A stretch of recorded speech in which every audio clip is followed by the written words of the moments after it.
I don't think so, because anyone who is familiar with the crop season and the behavior of the monsoon would agree with the FM that it does not depend on percentages, all India percentages.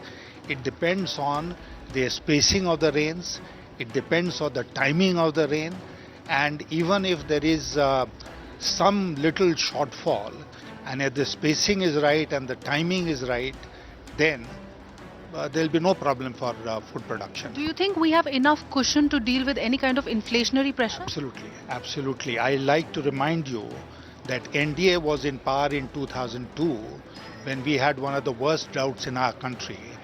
And if you look up the economic survey, you will find that the rate of inflation, wholesale price index in that year, 2002-3, was only 3.4%. So do you think the RBI sounded very hawkish in its recent monetary policy? Despite going ahead with a rate They cut? could have been less negative.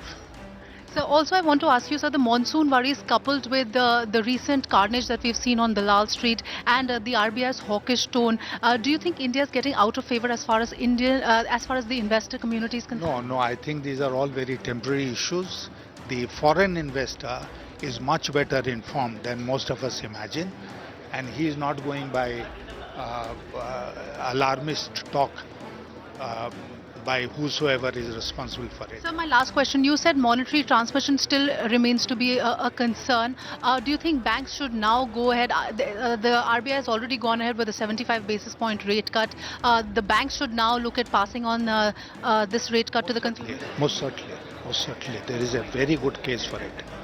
Find us on Facebook at facebook.com/ETNow and don't forget to click the like button. You can also follow us on Twitter at ETNowLive. To stay updated with all our programming, hit the subscribe button on our YouTube channel by logging on to youtube.com/user/ETNow.